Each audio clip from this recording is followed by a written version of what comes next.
Well, hello, hello, hello. Welcome back to another stream. It's a fabulous Monday night. And what is this? FSX?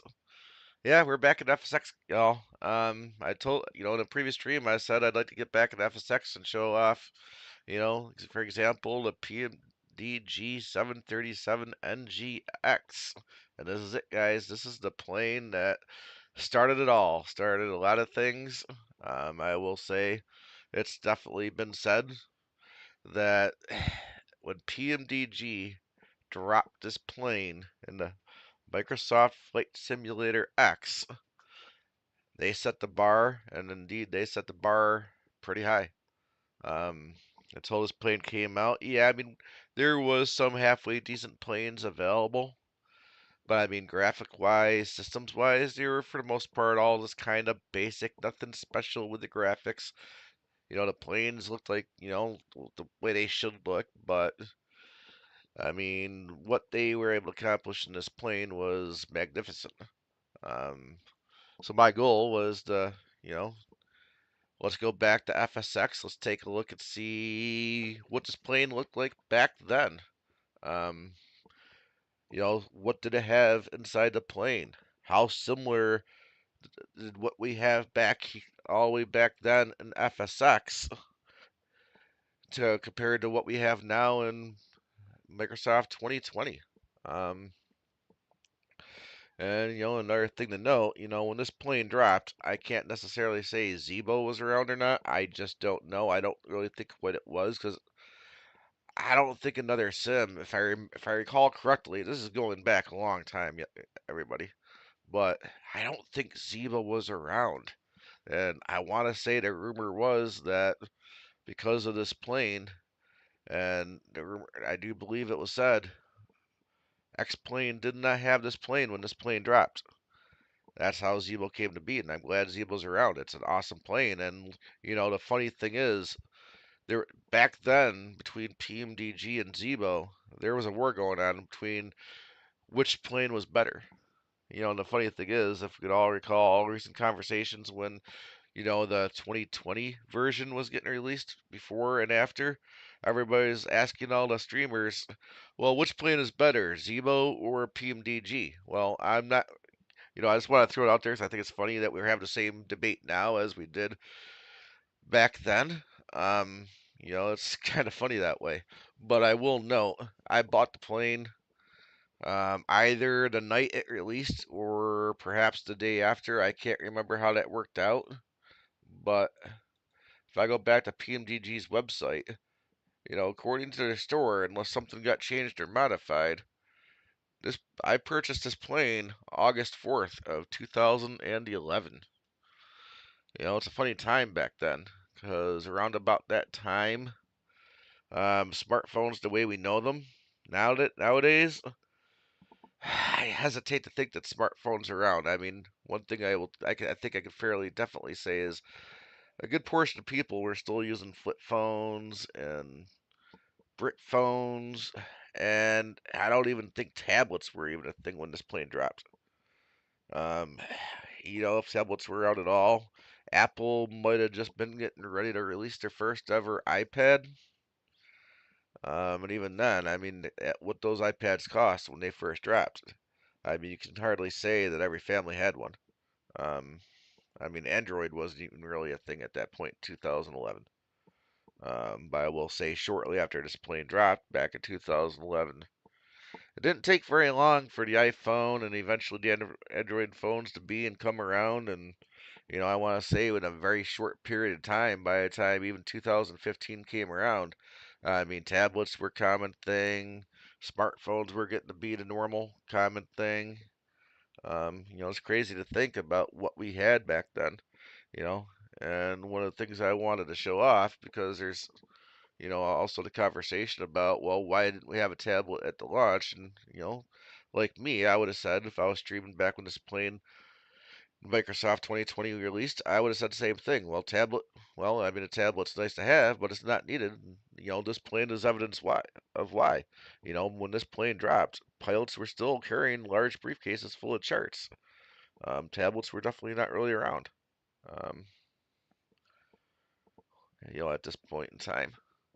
Um, but I really would like to get some up close looks at the plane, but I don't have what I do believe is called or referred to as SDOC software for FSX. I never purchased it. So you really don't have the ability to grab your mouse and try to right click and zoom. I mean, you right click and you just get the menu. And if for somebody that was watching, seeing this menu system, um, it ought to look familiar if you're a P3D user, because for those that don't know, obviously, yeah, P3D is FSX. When Microsoft walked away from FSX shortly after its release, they sold it to P3D, and P3D made it its own. Now, after so many years, yeah, definitely, P3D has definitely made it its own. They were able to go through and tweak a lot of things, fix a lot of issues. Um, yeah, I mean, it'll also be said that when this plane dropped, P3D, either, I think within a year of this plane releasing, I think came to be somewhere in around that time frame. And the funny thing is, when this plane got released, there were some that decided, well, they just installed this plane into P3D. Well, at that point in time, Pmdg wasn't developing anything for P3D, P3D just yet, but people were installed in there anyway. Um, Now, I won't get into what Pmdg said about, the quote unquote installing a P3D.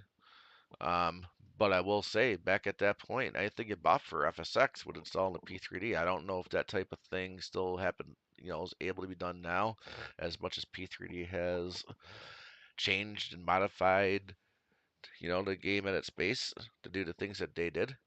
But um, tonight I do have FLIGHTBEAM's Kden, Denver International. It's not bad, even the days of FSX. I mean, you can see inside the terminal windows. I would so love to be able to get up close and take a look at that. I suppose we could. I don't think I installed ORBX's little mobile machine where you can go around and take a look at the airport closely, but I mean, tonight is not at all about um, FLIGHTBEAM's Denver. It's about the PMDG aircraft. What it is, what it was back then. I mean, and think about what we have now. How much has changed? How much is the same? Um, I mean, definitely looks like a 737 on the outside. Um, another thing to note is PMDG had also just made a 737 for 2004 version of Microsoft, but that plane they made is nothing on the version they made in FSX. I mean, it's a complete night and day difference. The systems you got, the overall way it looked. Um, it also goes as far as say the way it sounds, the way it flies. But let's go ahead and get in the cockpit. Yes, there is a virtual cockpit in FSX. I'm going to go ahead and adjust that audio because that does sound a bit loud now that we're in here. I do have it set for cold and dark. And yes, if I do happen to leave the screen, apparently, even though it doesn't pause the sim, it does kind of kill the audio. So I will apologize in advance for that. But take a look around the cockpit. Yeah, it definitely does look a little different. But in my opinion, I want you to take a close look. Um, some of the finer details, I mean, look at that. I mean, it's not perfect. They're showing wear and tear here, guys. This isn't something that, look at that crack, for example, coming up and down the overhead panel. I mean, if this plane was brand new, I would think in theory these panels would be a little closer together. It's just some of the detail PMDG put in this plane back then. Something, from what I understand, Microsoft won't let them do now if they want to put the plane in the Microsoft store. Another fun thing to take a look at, for example, to show what level. I mean, look at the dust on these windows here for the gauges. Dirty, a bit scuffed up and scratched. Um, Somewhere around here on one of these gauges, I do believe Robert Randazzo Supposedly, I don't know if it's actually his fingerprint, but there is a fingerprint here somewhere. If I can find it. And I don't think it's that, but a little something more noticeable is down here. Look at that, guys. The kneeboard. Look how worn that is. And this is here by default, guys. This is the type of stuff PMDG love to do for all those that wanted to, complain about, how new our current version of the PMDG looks. And I get it to an extent. Um, but honestly, I gotta say it's because, the new version, he wasn't allowed to do it.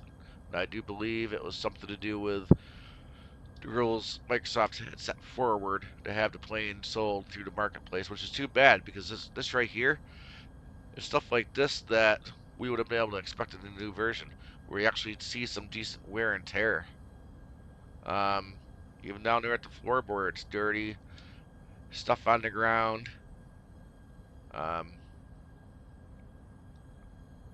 Definitely not clean, and for those that know, you know, no new airplane stays clean for long.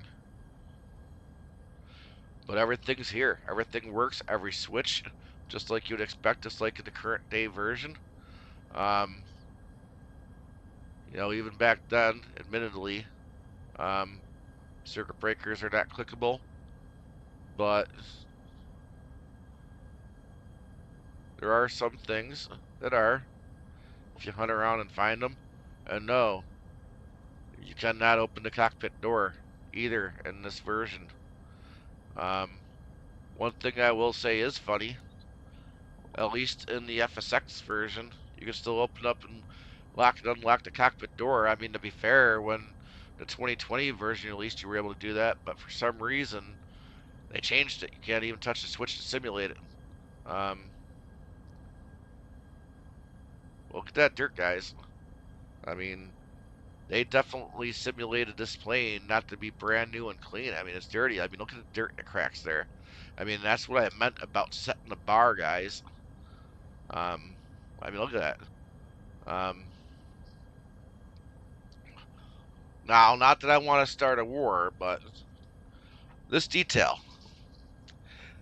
How many planes, for example, in X-plane, do you see with this kind of detail, with the dirt and grit? I'm sorry, I own the Flight Factor 757, the 320. I'll even say I own the 350. I've bought a couple other planes for X-plane, but they all look relatively new, undamaged, unused, unworn. You don't see that, guys. And this was FSX. This is 2011 FSX. I'd almost kind of say, actually FSX dates back to 2006, but this plane, like I said, was worked on and released in 2011. And keep in mind, obviously, it took Pmdg at least a couple of years to develop. They didn't do it overnight. But look at all that dirt and grime. I really would have liked to have gotten a chance to show you that fingerprint. I can't remember where it was. I'm not sure why I'm so engulfed on that, but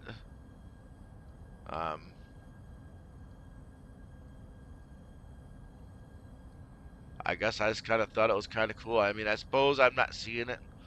Maybe it's the lighting that's currently here, so you can't easily see it. But I mean, the FMS just about looks the same. I'm about to take you through it all. I mean, it's just as customizable now in this version as it is that we have in 2020. Um, but yeah, guys, no tablet. Like I said, back at this time, back in these days, tablets didn't exist. I mean, even in real life in 2011. I mean, it's possible, and I'm not even going to consider PDAs, guys. I know PDAs were around in 2011, but PDAs can't, in my opinion, can't be considered the same thing as a tablet. And even though you can't open up the windows, but the funny thing is, I almost swear when Data's plane released, at that point you could. I'm not sure, why you can't now if it did, I'll be honest to say I could be remembering the iFly 737 that was released a couple months before this plane dropped. But, um, well, yeah, even in this plane back then for FSX, you can test the air. I mean, you could do just about everything you wanted to. But that's what I was looking for over here. I was going to see if you can't even reach it over here. They didn't simulate it there, but every switch here, guys, at least as far as overhead panel, the MCP pedestal, they all click, guys. They all do what they're supposed to do. There's nothing cheap or chintzy here. Well, I suppose I gotta have my power and stuff on for that to work. But um, it's all here. It's all modeled. Um, but we could look at some of this stuff while we're in flight. I do kind of want to see if I could take a quick flight over to Jackson Hole, where I can actually also show the ORBX Jackson Hole. I'm kind of irritated and upset they didn't do it in 2020, but at the same time, looking what they did with their Kjac, again, like I said, I mean, it's kind of 50-50. I don't think we get what they gave us back then in FSX, but I can talk about that more and show that off more when we get there. I'll be honest and say I didn't test it to make sure it was installed inside the sim, but according to the ORBX Central, it's fully installed and set up and working. But let's go ahead and start powering some things up. It's all the same, guys. Battery, emergency.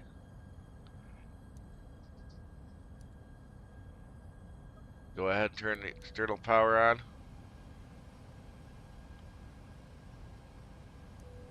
Now you can hear the ding. But that's the other thing that FMC has. Maybe I'll take a second to show you. But you can actually change the volumes in the FMC in this version. Go ahead and come up here and set the IRSs. And again, guys, I'm just going to do my flow the way I know how to do it. I know there's definitely more of a right way to do it, but this is my way. Now, according to SimBrief, and again, guys, I'm going to apologize in advance for the way the audio goes in and out. If there's a way to fix that, I can't, either I don't know or I can't remember how to do it.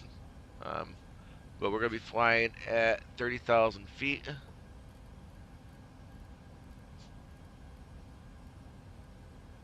Kind of an odd number, but hey, that's what SimBrief gave me. So I'm going to come down here, I'm going to grab the logo, go ahead and grab the position, and come over here to the MCP, grab the flight directors. We're going to go ahead and set the altitude to 30,000. And, similar to the instructions we got for the Microsoft version, like they mentioned, there is a Pmdg control you can set up on this side, but I didn't take the time to go find that manual and try to go through its recommending settings and tweaks. I just kind of wanted to get in the plane, show off the plane a little bit, maybe make a flight, and have a stream out of it. I'll go ahead and set altimeter.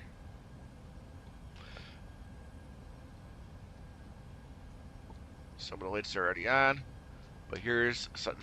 Now here's something fun. This is something that our modern day 2020 version doesn't have, guys. Take a look at this. Wow, a pop-up FMC. I would love to have had that in the current version. But here's this menu, FS Actions. I mean, it's not exactly the same, guys, but it looks pretty similar, doesn't it? Fuel. We need 15,744.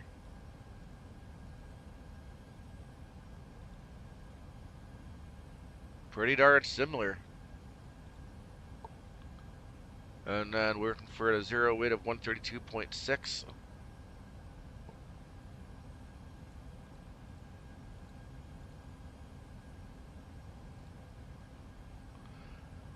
There we go. Plane is loaded. And yes, guys, in the FMC, you could actually do it the other way too, where you could actually zero out everything there and then go into the other spots and actually, tell it to manually load, I do believe. We'll get that here in a moment. But You got your doors menu, pretty much the same. You also do have the Pmdg pushback. Um, ground connections. Um, you got your wheel chocks, your ground power, which is something I think I set before I started stream. Air start unit. No, I guess I'm wrong, guys. So I'm probably, confusing things, but no, it looks like you gotta set your fuel the way I did it. Unless there's a different menu here that I'm not thinking about, but you do have a cabin lights option. You can kind of set your lights right now, set to auto. But you do also have the similar same, you know, should look familiar.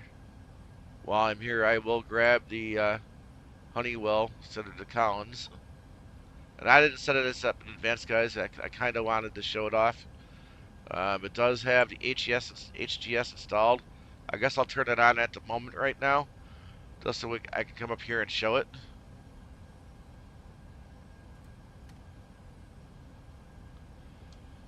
But even back then, guys, look at the heads-up display.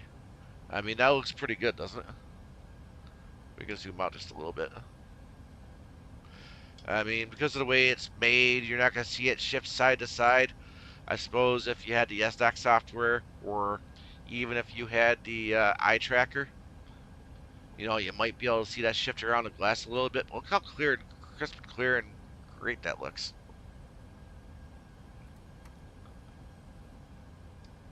But I'm going to go ahead and turn that back off because I don't fly with it.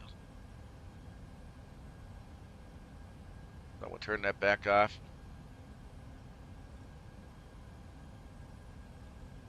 Definitely got options here, just like before. I always go to steel for the brakes. Let's see here. Keep it 2 class. You can even add a jump seat in here if you want. Usually I do turn the eyebrows on. Hell, you know what? Just for fun, I'll come back here and say yes to jump seat just so we can see it.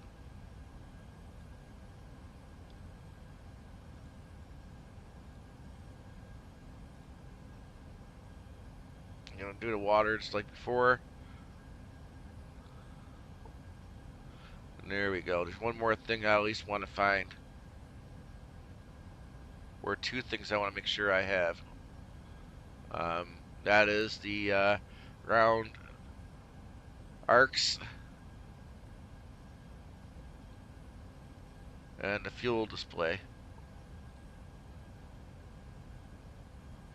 Okay, the range arcs are already on, but I need to find the fuel display. I don't like the total display.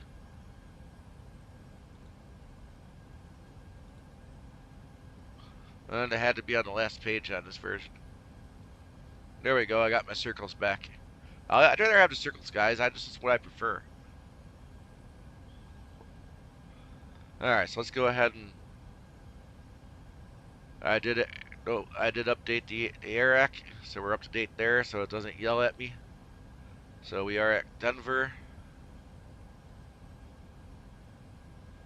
Now, what I'm going to do is see if this option is here, because I didn't do this when I was back years ago when I was flying FSX. I always just grab the airport position and put it here.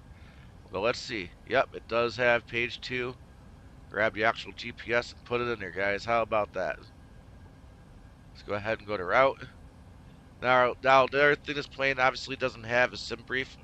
I mean, you could use a sim brief downloader to save the flight plan into the database to grab it here. But that's the other thing that wasn't around, guys. In 2011, Navigraph was definitely around. I mean, that's how we always, for years, updated the AirX cycles. These pair planes, right? But charts wasn't always a thing. SimBrief wasn't always a thing. Back at this time, a lot of us were using other software. Software that, unless you're still using FSX, which there's nothing wrong if you are, I can certainly understand why you would be. There's still a lot of planes available in FSX that you still can't even get an X-Plane, or even Microsoft for this matter. But there we go. So yeah, like I said, there is no flight plan in it in this version of the FMC. Let's go ahead and see if they'll grab the co-route. It should have downloaded it. SimBrief said that it found the appropriate spot to put it, so we'll see.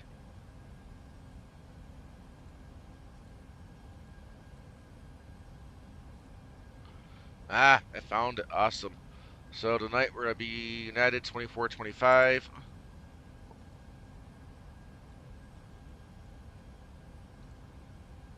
And we're taking off runway. And again, guys, sorry about this. And we're going to be at Denver runway 8.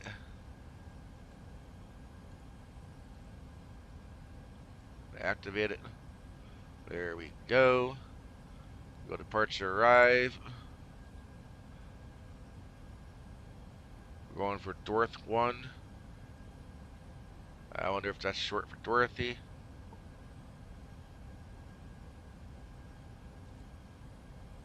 We're going to go back to the index. We're going to arrive at Jackson Hole, runway 19.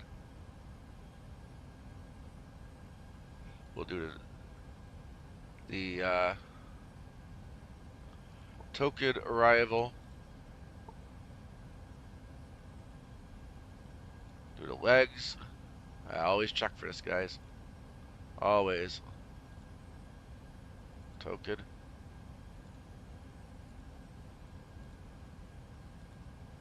I hate discontinuities, and I hate vectors.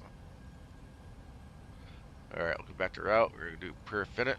So again, we're flying at 30,000. I always do a cost index of 50. I always set reserve of 2.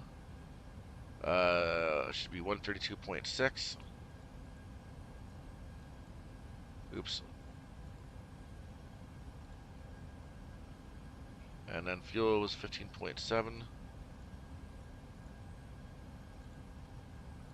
Execute it. N1 limit. Take off. Gotta go with flaps 5.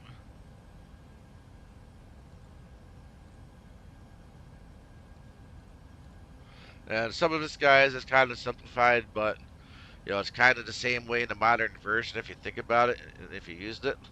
Again, there is no tablet in this plane. It gives you the flight calculator. Didn't really need it. I am grateful that Pmdg simplified it that way, because you know, trying to think back at this time, I don't know how many free to use websites or applications were available to get those calculators back at that time. You know, things have progressed quite a bit throughout the years. But that's done. One thing I didn't know back then myself was I could go to route data, but then again, maybe you still couldn't. But I swear there's a way to get the wind, but I'm not sure how to do it. I never did it before in this version. I don't know. Something to look into, I guess, but that is one thing that does kind of still hold the same. But all those pages are there. So the plane is pretty much in a nutshell ready to go. Alright, now there is one other thing I'm going to do here, and I forgot to mention it. I installed GSX, so y'all that don't know, you know, all of y'all that might be watching this video that only knows the GSX from 2020, well, guess what? I'll admit I didn't go through any of the preset flight setup, you know, for GSX to make sure everything was perfectly aligned or anything, but I mean, given the day and age and how long these planes have been around, I'm pretty sure FSDREAMTEAM probably already had those custom configurations set for it by now, I would think. So hopefully everything should be good. But let's go ahead and... Oops. Well, at least I know where my views are. To some extent. But now I just changed some stuff. Go ahead and get the flaps reset. I'm just going to go through the menu, guys. So I can't remember the keyboard combination for it. Shift Control F12. But here we go, guys. There is no SimBrief integration with the GSX from back then. That's something new with the 2020 version or maybe even P3D version. But let's go ahead and request a boarding. We are going to be united.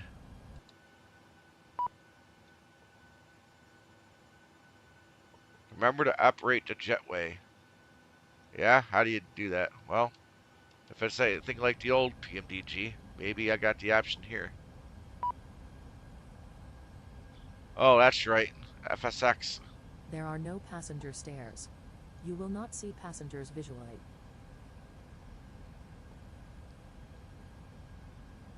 There we go. Control J was the key.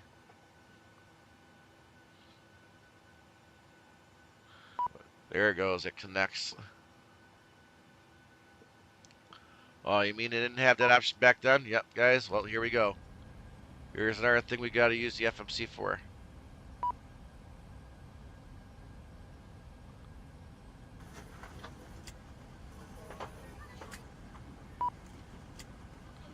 There we go. Now you can stop yelling at me.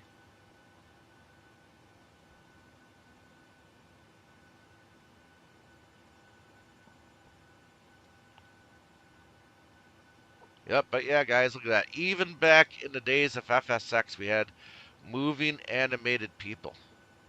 So that wasn't exactly something brand new to 2020.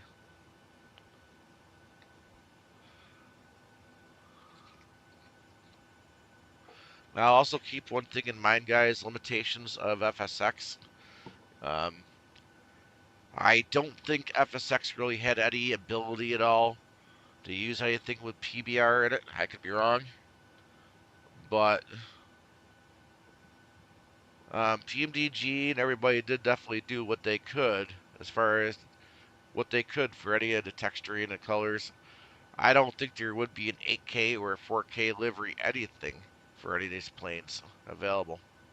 Quite frankly, I don't know if FSX could handle it.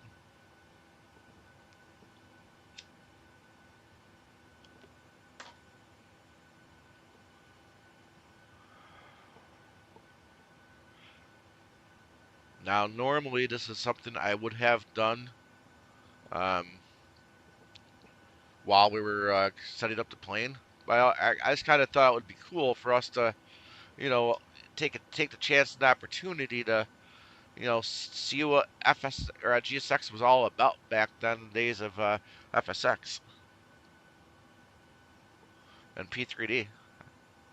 I want to say before, you know, when GSX was created, P3D and FSX were already long underway, so I can't really say GSX would have came to one version before the other, because at the same time, remember guys, P3D, especially at that time, and FSX were both pretty much the same sim. One had a different name and had a few more better tweaks added to it.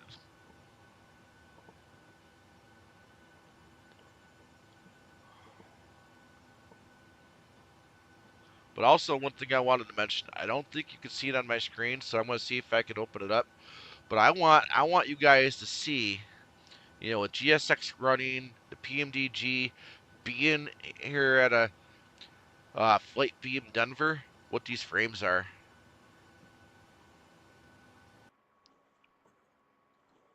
If I could find it.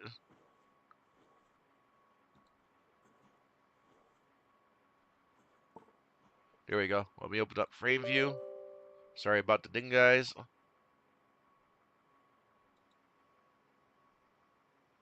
Let's see if it comes on.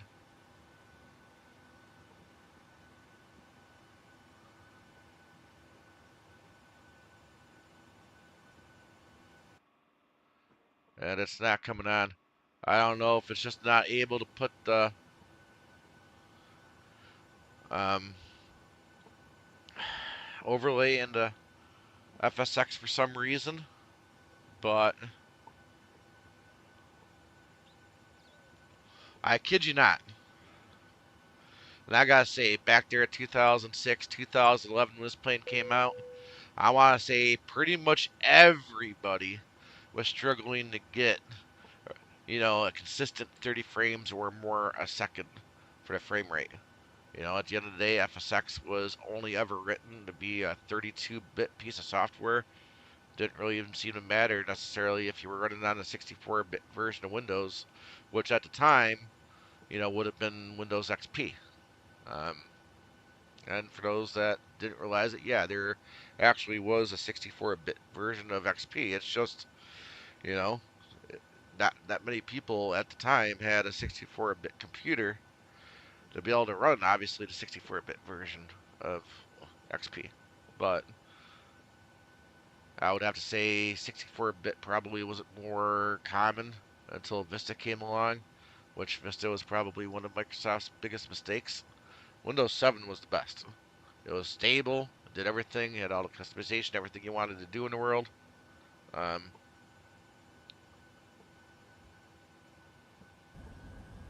and I did it again.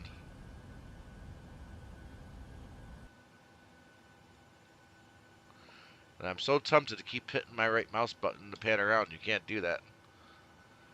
But yeah, guys, um, just people struggled. But the point is, I wish you guys could see it. I'm sorry frame view isn't popping up. There is an NSIM frame counter, but you're not going to be able to see that either. But just for the sake I can stop rambling and continue here. Right now, currently, I'm getting 154 frames a second, guys. 154 frames in FSX. That is simply amazing.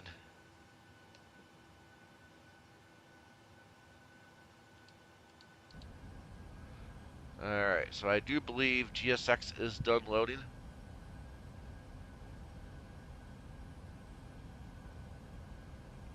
Yep, boarding completed. Let's prepare for pushback. And I can't remember. Oh yeah, I better get my APU running.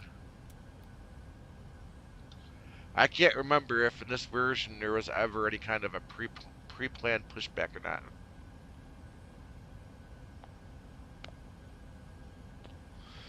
I think there might be, and if I'm right, it might kind of irritate a few people using GSX in 2020, if it is what I think it is.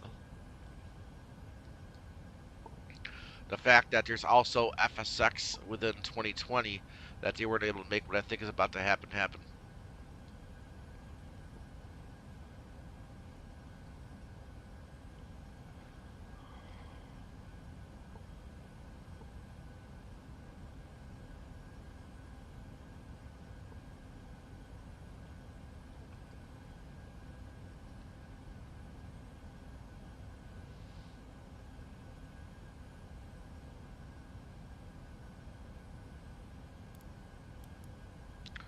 There we go.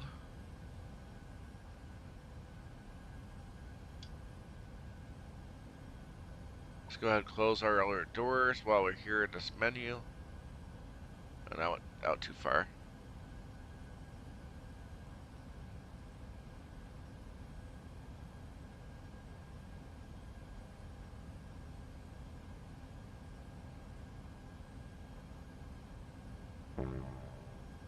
Oh, is my parking brakes not on for some reason? There we go.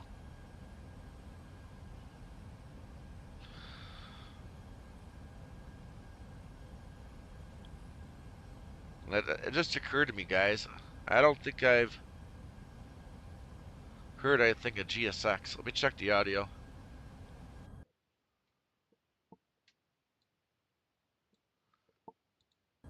Well, I turned it up, so if it was down too far, it ain't gonna be that.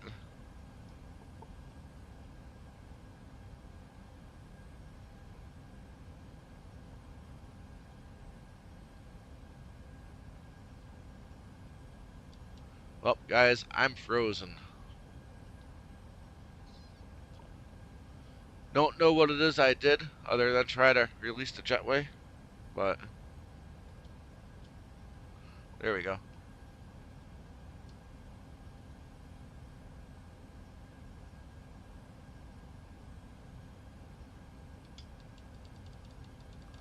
Did Microsoft really put my controller to sleep?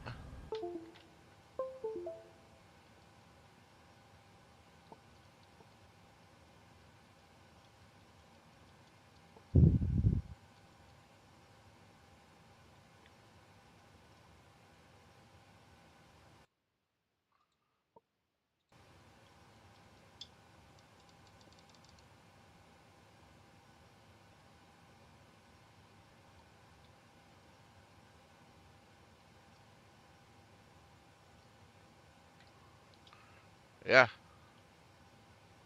Why?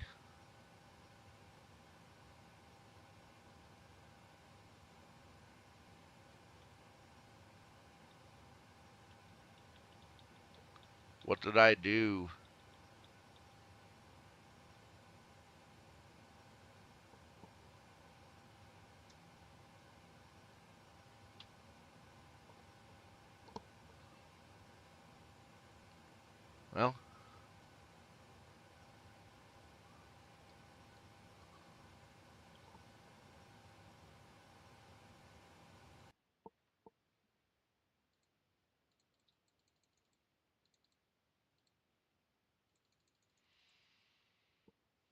Well, it's not liking something about it.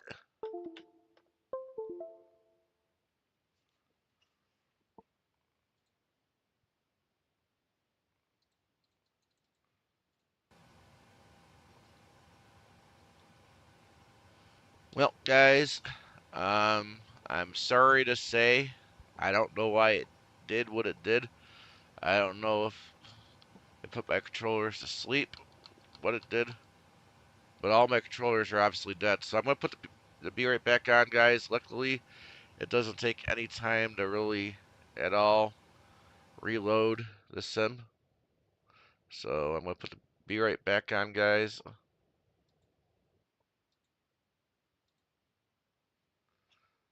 I'm going to mute the desktop audio because I don't want to deafen you with all the noise it's gonna make.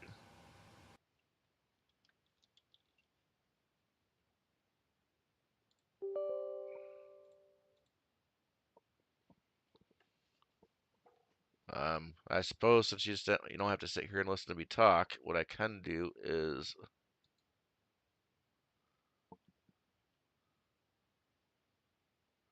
oh, I know what I can do. One second.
I'm just gonna leave it the way it is, guys. And in advance for any noise it's gonna make. I apologize.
Well, guys, I don't know what happened. Don't know what I did. Um, I might as well bring the screen back. I thought there's gonna be a lot to show. Here we go. So I'm back. None of my controllers are at all. Oh, wait a minute. Was there a keyboard shortcut for that?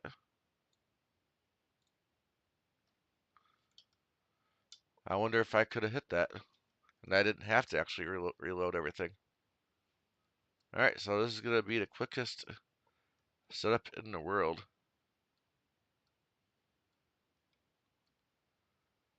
So I'll tell you what we're going to do. We're going to try to see how well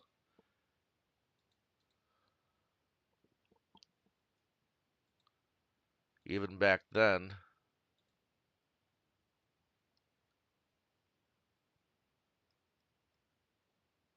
I'm not sure what some of those mean.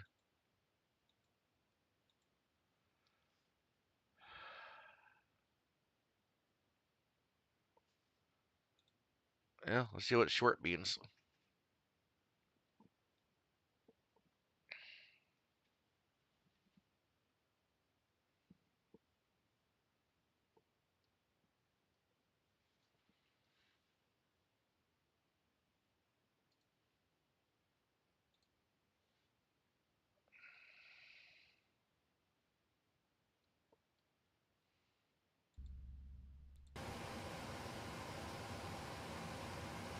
Well, looks like it's going to start the engines. Ah, heck. I don't like it.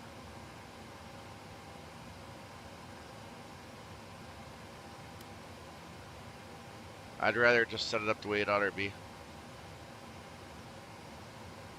It won't take me long, guys.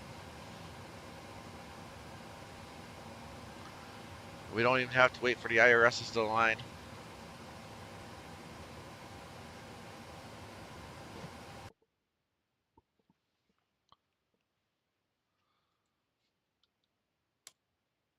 Here we go.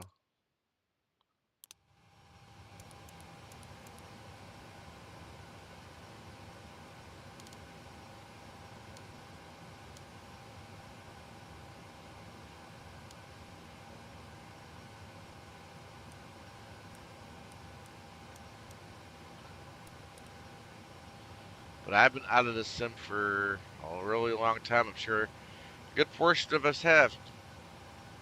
If I had the ability to turn off my controllers by a keybind, I wonder really what that keybind was.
That should be close enough there.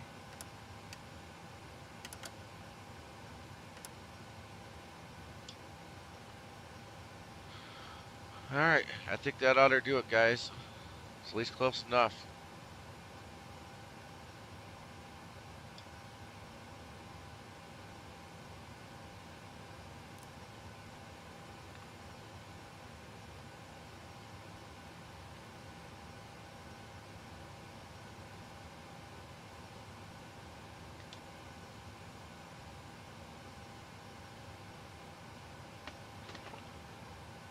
And I tell you what, before I screw anything else up. Oh, I didn't come back. Well, maybe I got a load quaddle. Well, I'm not gonna do it. You know what Pmdg did also have? Double check the doors before we have a mishap.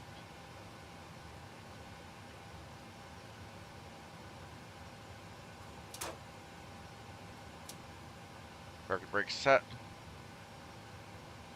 Oh yeah, I still gotta do the APU one last time, and we'll be out of here, guys. I'm just gonna use the Pmdg pushback instead of heck with GSX for this point. GSX obviously crashed. I'm guessing I probably would have had to restart the computer to get it back. We're obviously not doing that.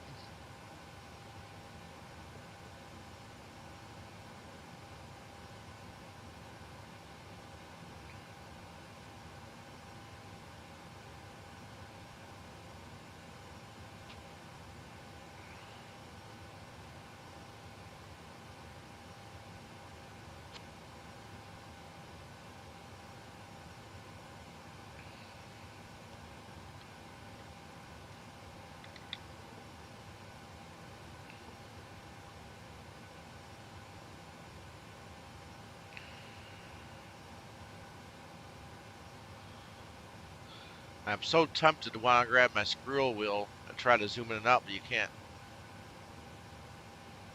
Or you gotta actually know how to set it.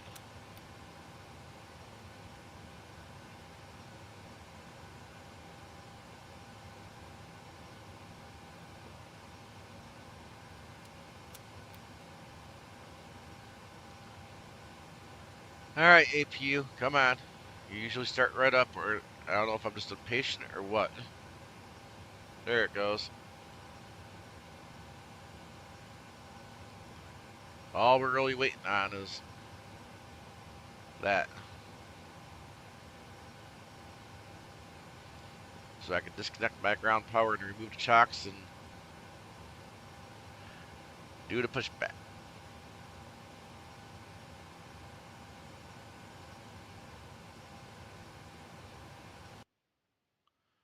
Sorry about that again, guys, but I need to take a look at my charts here. Refresh my memory. Where runway it is. I think I know, but need that refresher.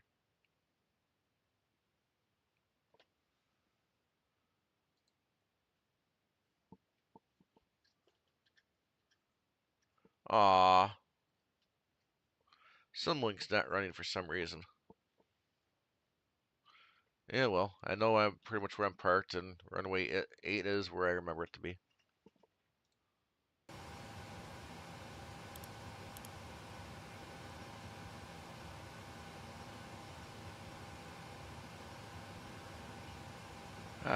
Let's see.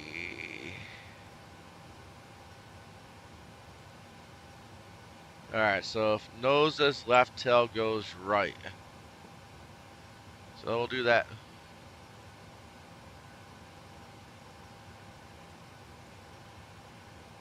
And ground cockpit. Go ahead, Captain. We're all set to go up here. We've been cleared to push and start at your discretion.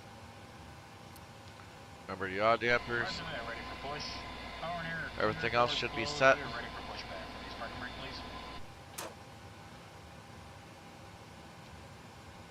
Okay, parking brake is off. Cleared to push.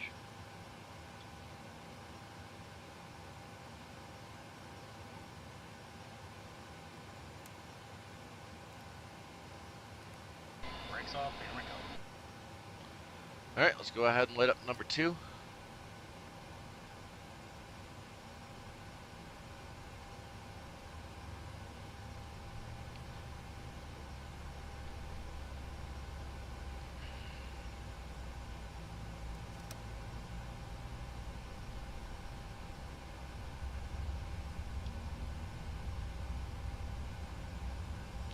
And no online traffic today, guys.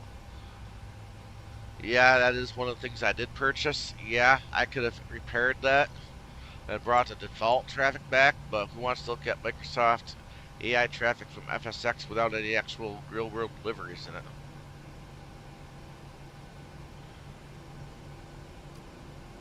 I'd rather go without any live AI traffic.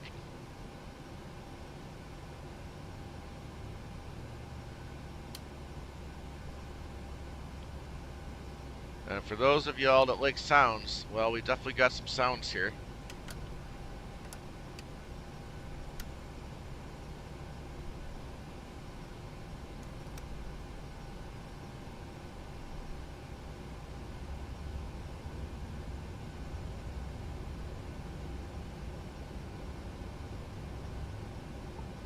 Yeah, that's definitely a little too farther back than I probably should have gone, but we'll go with it.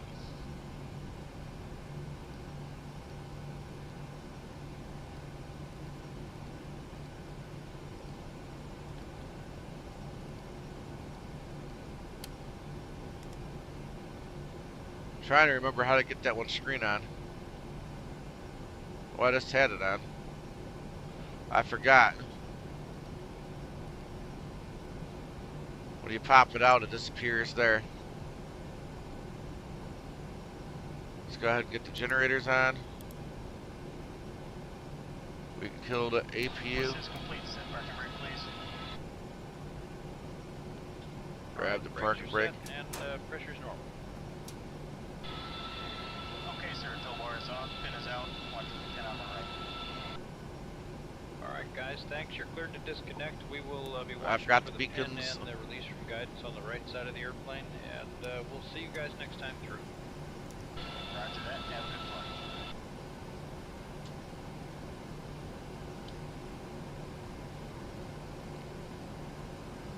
I'm going to go ahead and put the taxi light on.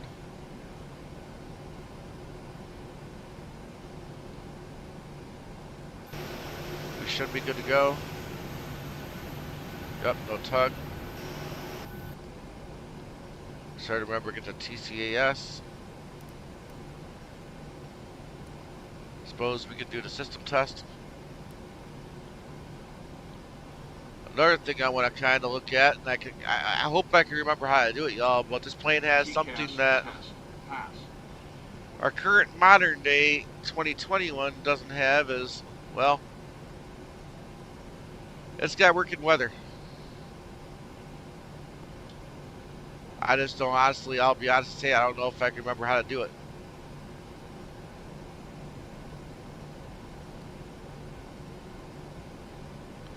Well, it says it's on. Well, if we end up having any weather, which I do have real life weather on, guys.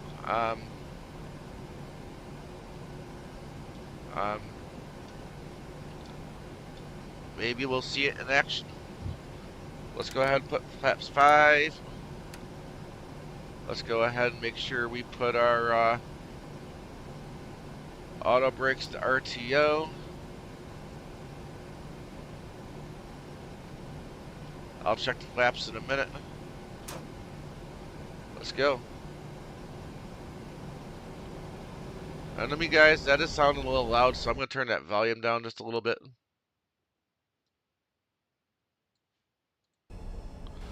I hope that's better.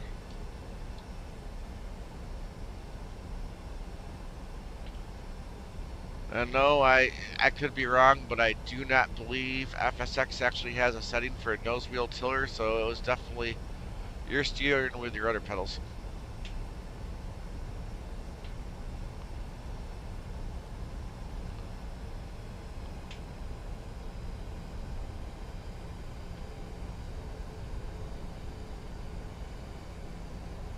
And I did not take the time to see if I could preset my toga button.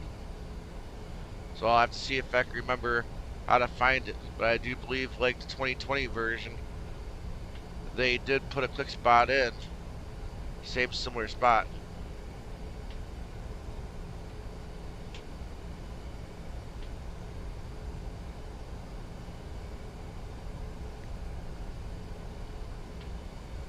I'm definitely going a little fast. I'll slow down a little bit more.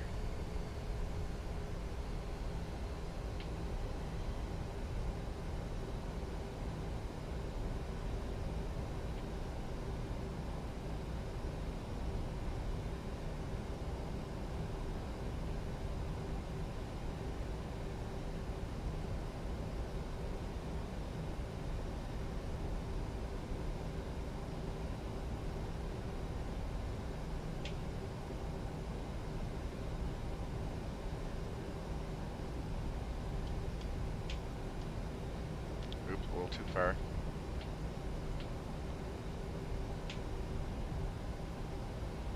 Another look at the airport terminals. But yeah, this is FSX Denver. Definitely got visual grass sticking up. Kind of like the weeds. I don't know as if they bottled that in 2020 as much.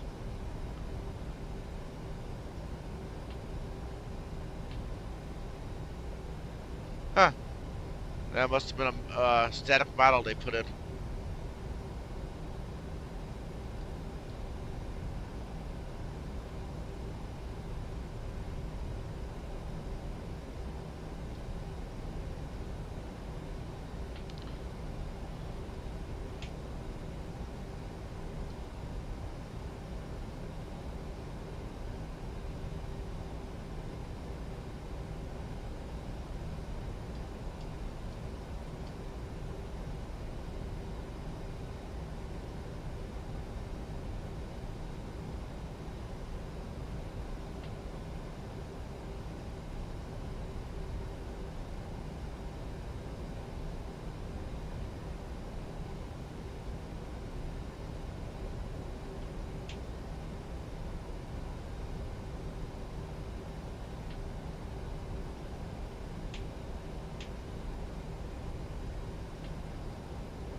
1, rotate.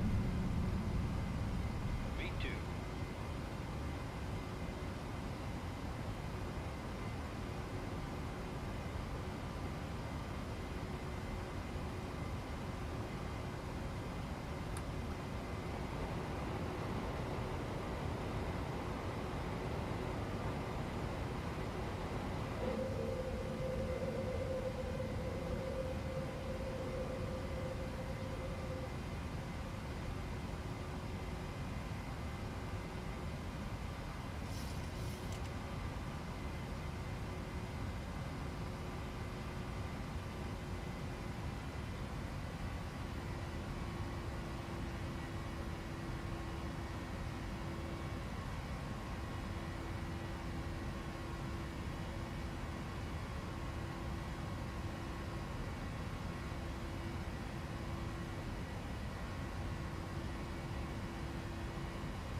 Okay, shortly we'll be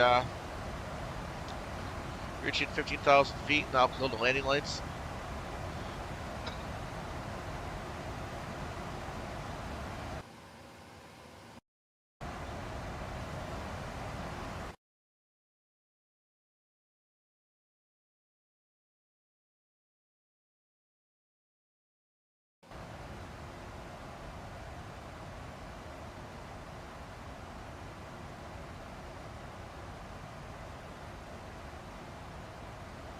There we go, almost to 15,000 feet.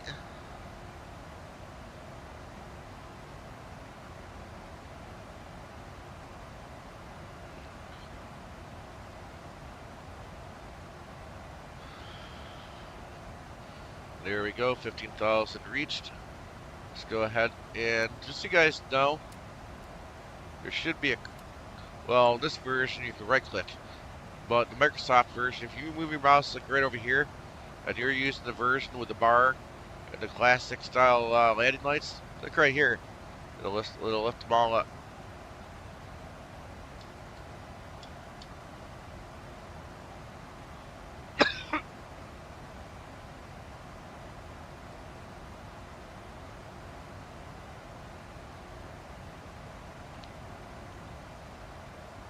Don't mind the ground textures or the cloud textures. I really don't mind any of that. This is actually all ORBX, global vector data and whatnot. Did cost a pretty penny when I bought it. It's too bad I'm not getting much of my money out of it at this point. But it's alright.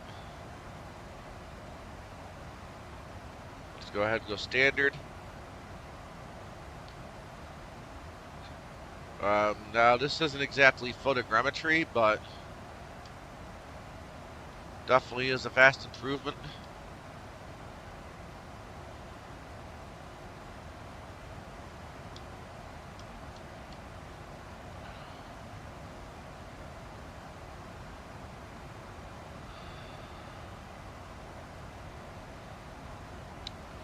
Given the current weather conditions, provided we really are getting real actual weather updates, I really don't think we're going to be making much use of testing out that weather radar.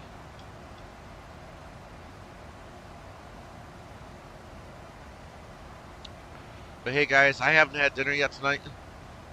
We do still have some time to go. So I'm going to go ahead and mute the sim and myself. We'll put some tunes on. And I'm going to see if I can get something to eat here, guys. Be back with you in a few.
Hello everybody, thank you so much for watching the video so far. If you've seen what I think you've liked so far, you like what you see, and maybe you want to see more, please remember to give it a thumbs up and subscribe.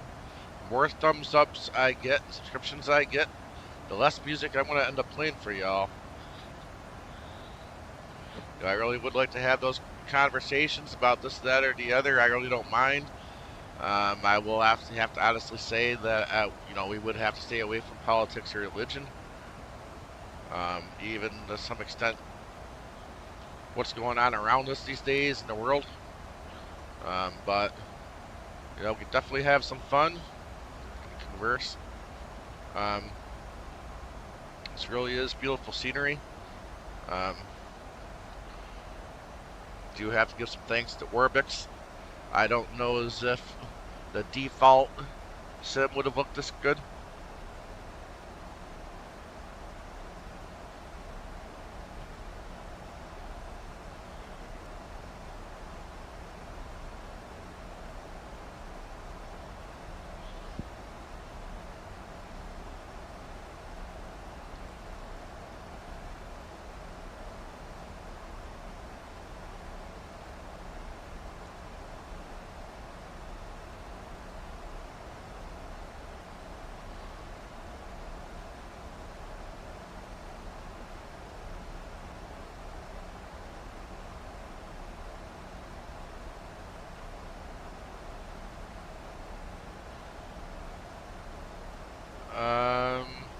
I think I need to edit my waypoints here.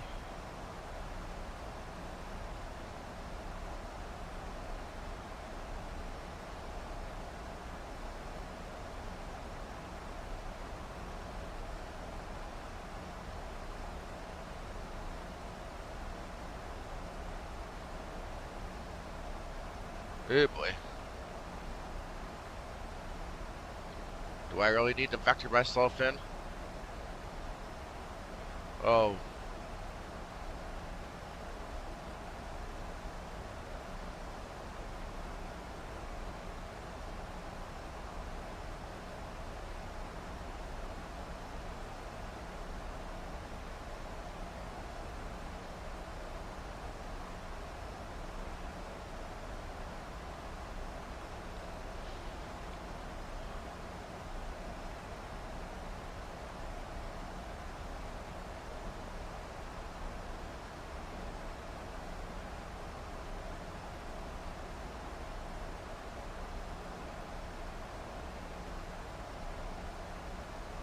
There we go. Better put my spoilers out so we might have a chance to make it. Sorry about that, y'all. I should have looked at that a little bit sooner, but like I said, I had to get some dinner. I really couldn't put that off any longer. It's a long day at work.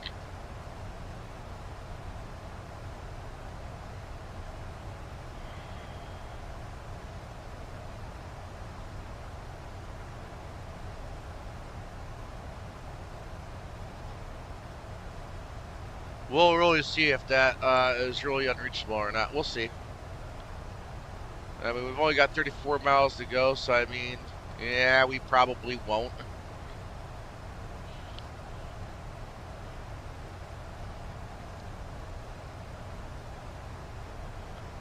I noticed it can do a hold. I just don't know how to do it.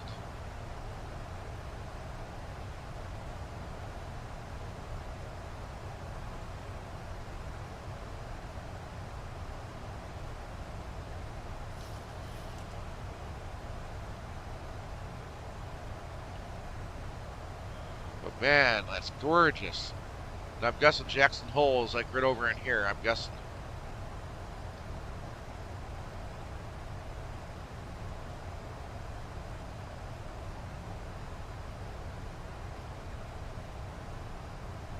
Man, she's really trying to slow down.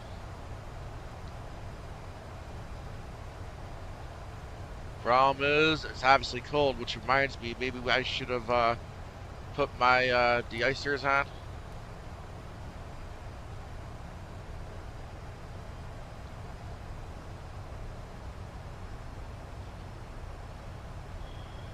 What I think I'm going to have to do here I'm obviously not going to make it the way I got it planned.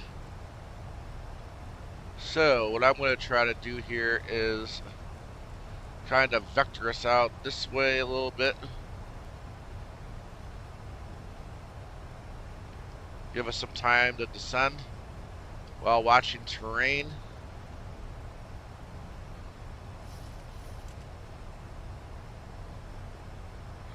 I'm going to have to zoom that in. There we go, terrain. That way I can be warned if we're getting too close to where we shouldn't be.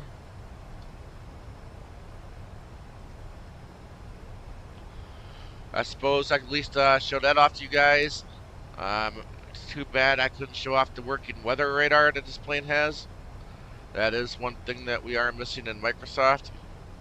I personally, even though I know it's not realistic in the way that Microsoft models the weather, I would like to at least have it functional. At least show me where the heavy clouds are. You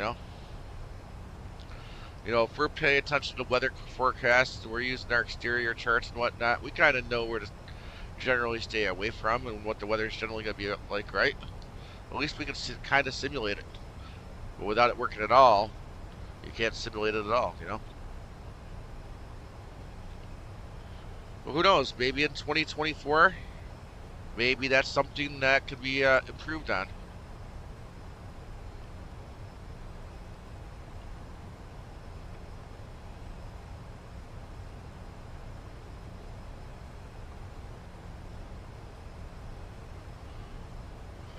So by no means is this a standard approach following the chart, but I mean, who's to say?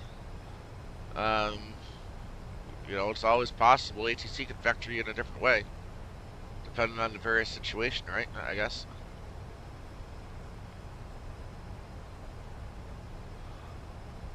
Kind of feel like maybe we can do some intervention on the V-speed and get us down.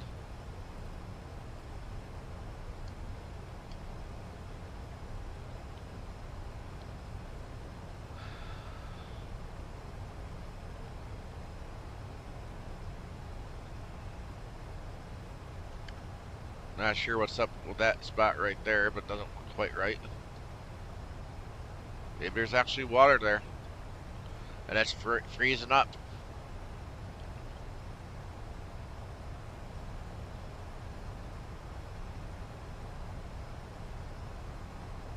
Alright, we've only got about 8,000 feet to drop.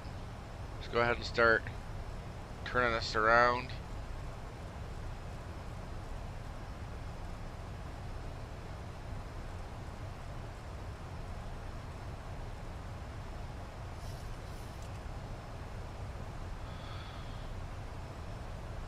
Also, let's not forget to set our auto brakes.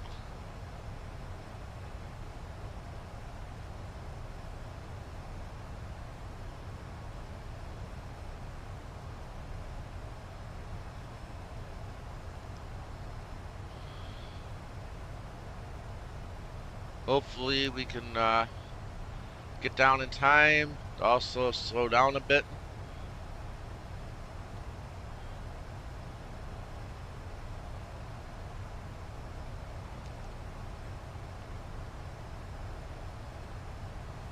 About 7,000 feet to go until we're at a safe spot to start our final.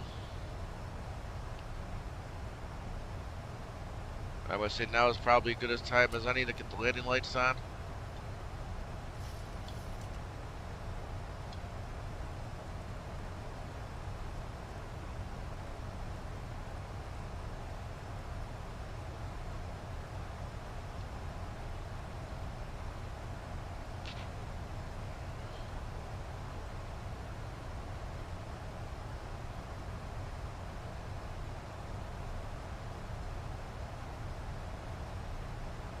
Isn't there a direct to?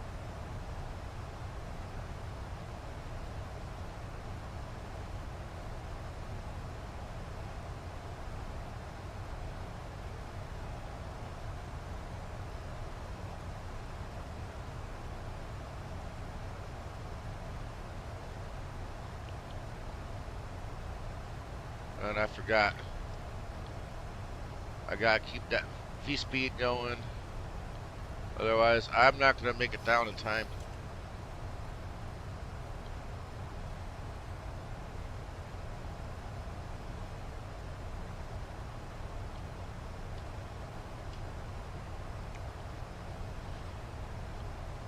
Suppose if I got circled back out and around again, I will before, you know, but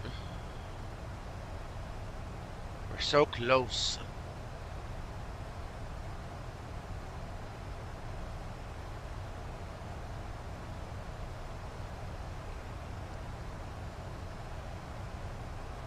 Still 17 miles out and only got a few feet we gotta drop.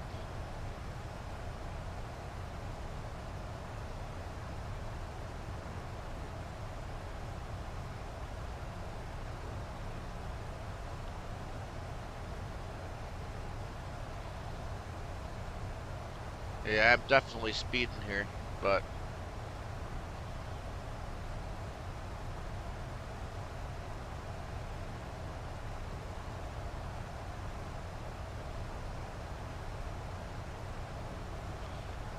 I'm surprised I got some AI traffic here.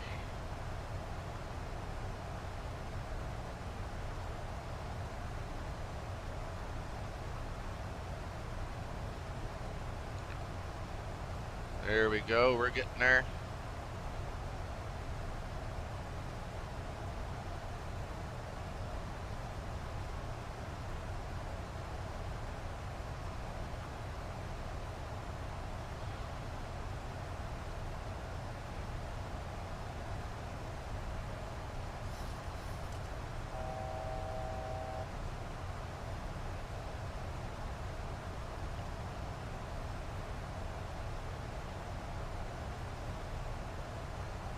I'm not sure exactly the reason why it took me the way it took me, but it all helps me slow down. And we are slowing.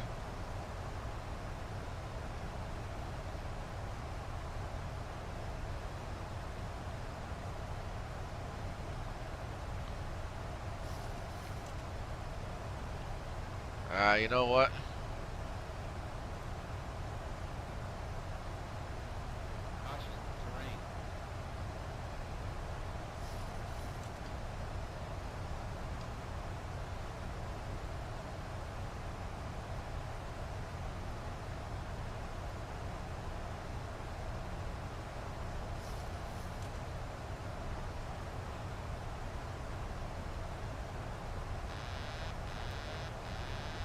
I'm gonna make it my plane because there's no way we're gonna make that. We're just going way too fast.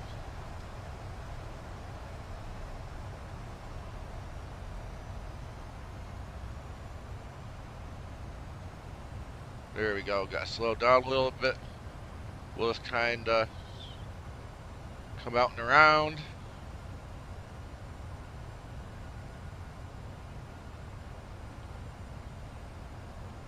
Do kind of like a circle.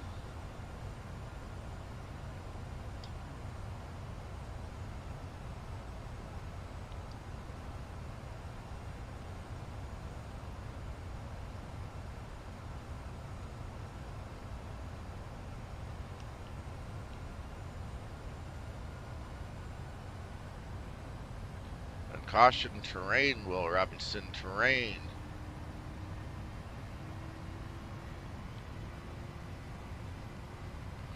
And no plane would be doing this in real life.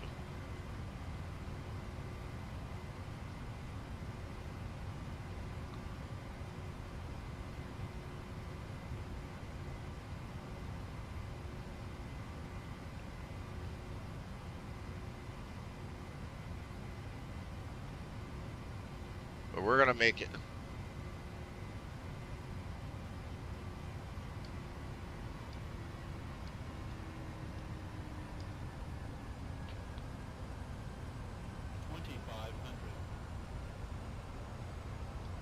But for the life of me, I don't know what I'm forgetting here. I'd rather have the autopilot take over, but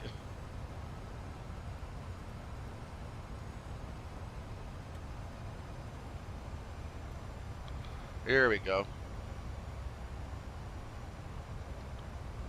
Try to get it to cancel all that out.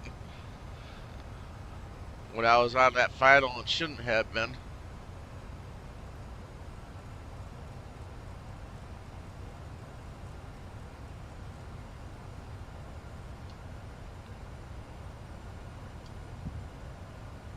But here we go. Reset.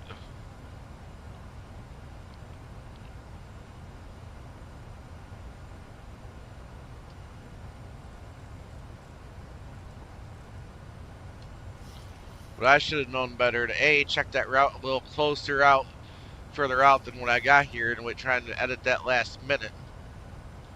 And we wouldn't have been descending the way we were.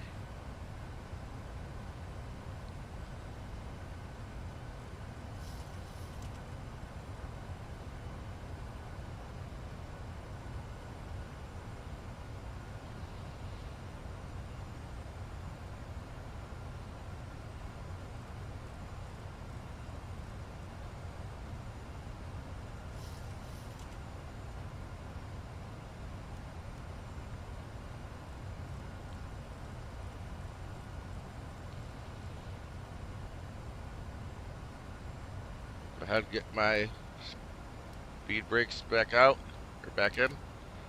We'll start dropping some flaps.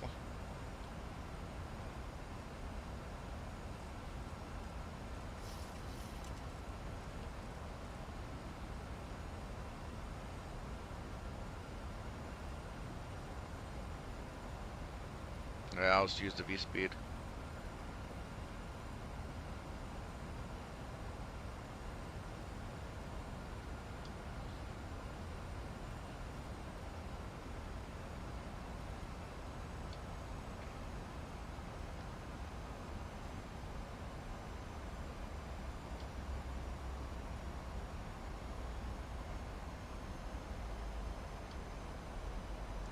So we are locked on the VOR.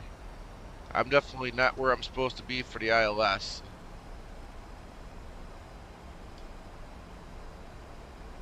Or I'm sorry, the glide slope.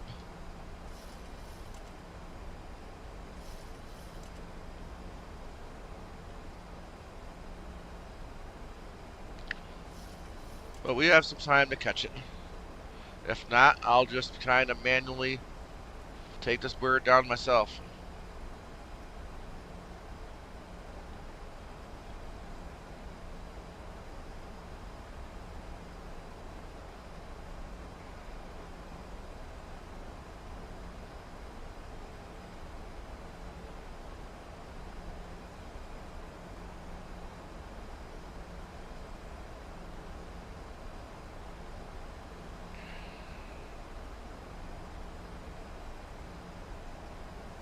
Oh, come on. Hurry up and catch it.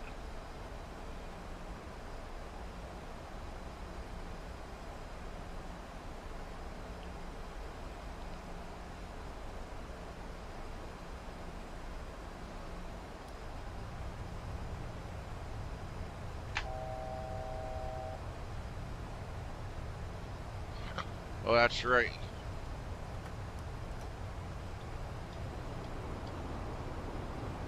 That should also help us slow down. I'm going to come in fast, guys, because I really don't have all night to try to do it. So we're going to end up having to do this just a little bit dangerous, like.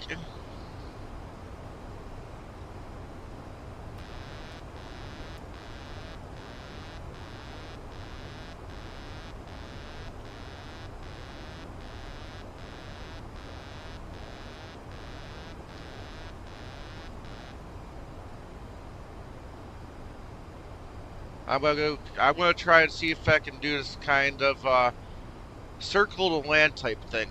See if I can do it. It'll be a challenge, but we'll see if we can. Definitely not ideal.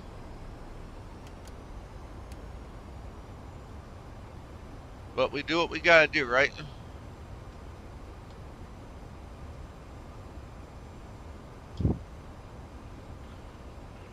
Even dangerously, that was way too fast.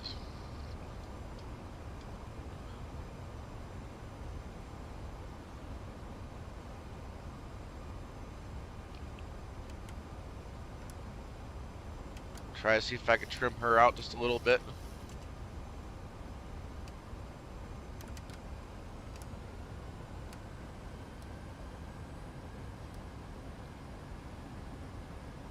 Don't forget about the throttle.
You know, thinking about it, you know, I try to do is kind of like an Innsbruck approach,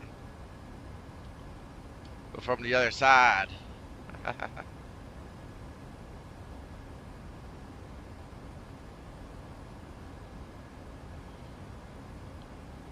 Gotta come over here, hug the hill.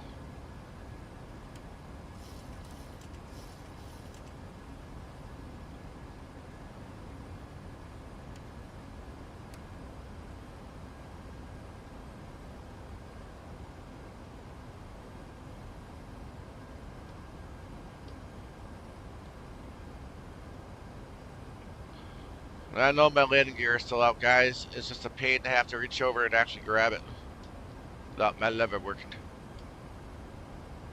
So I'm just gonna kind of leave it where it's at.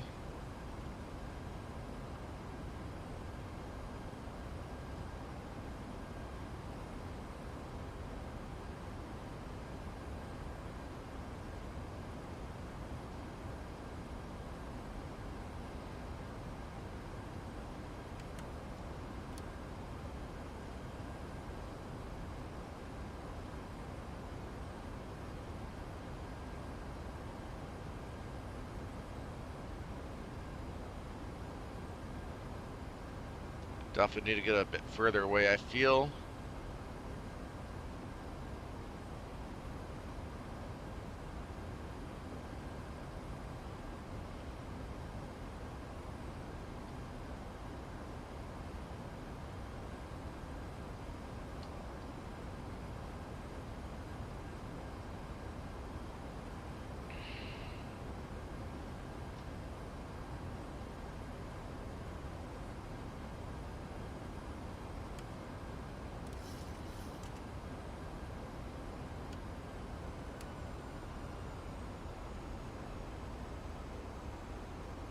And I'm purposely gonna come over to the left a little bit,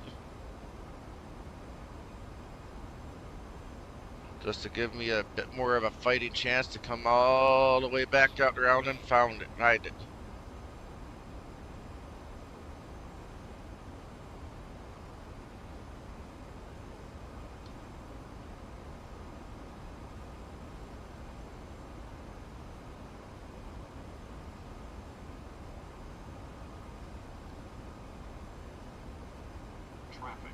Traffic. Oh, I'm sure there is. Fly.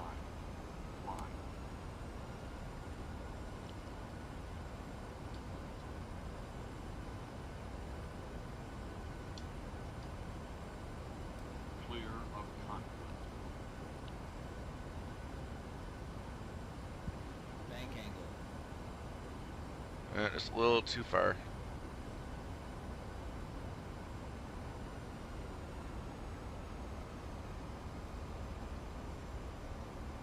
There it is, right there.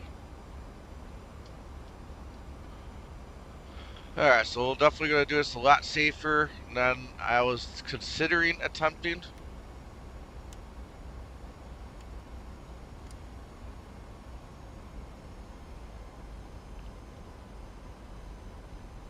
There she is. Definitely glad that I attempted this again. A bit more safer. But I definitely need to get up there on that throttle. And now that I'm catching the ILS, I can clearly see I'm coming in a bit lower than I should be.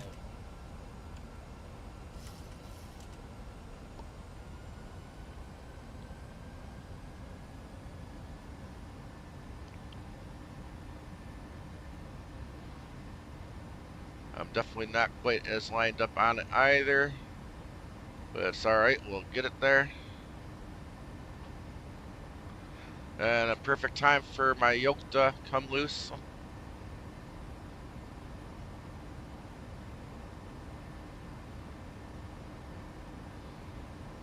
I think I just barely got that tightened up.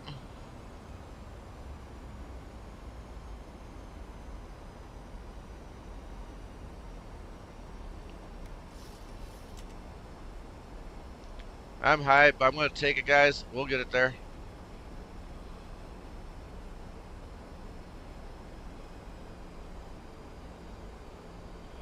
Probably could have nailed that just a bit better if I didn't have to stop and screw around with my yoke, so I didn't have it all tightened down the way it should have been.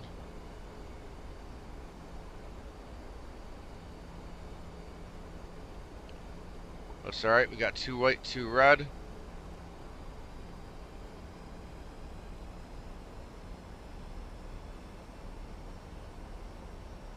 I'm not really liking this runway, the way it appears. 50, 30, 20,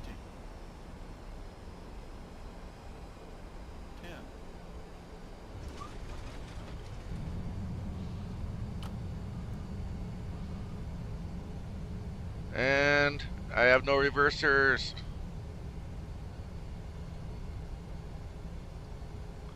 That's alright. We're slowing down anyway. I guess that's the other thing I forgot to check. It's alright, we made it. Welcome to Jackson Hole. Let's go ahead and get the flaps up. Spoilers back up.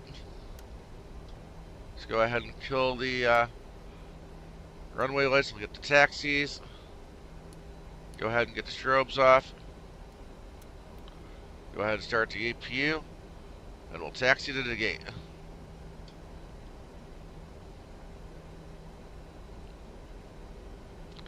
And we'll see what we can see from the scenery. Best we can from the plane. Again, I don't have SDOC. But maybe, just maybe, I'll see if I can find Bob. See if Bob wants to come out and play so we can take a cruise around this almost forgotten version of Jackson Hole that ORBX did. Probably a version we'll never see again, in all honesty, unfortunately.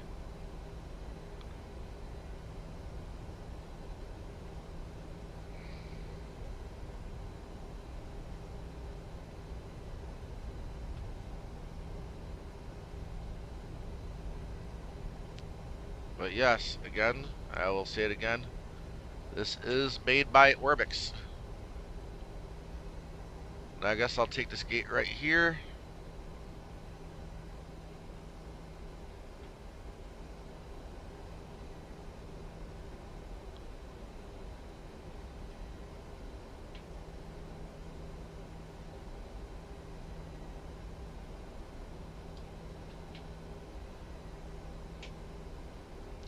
And no marshalers.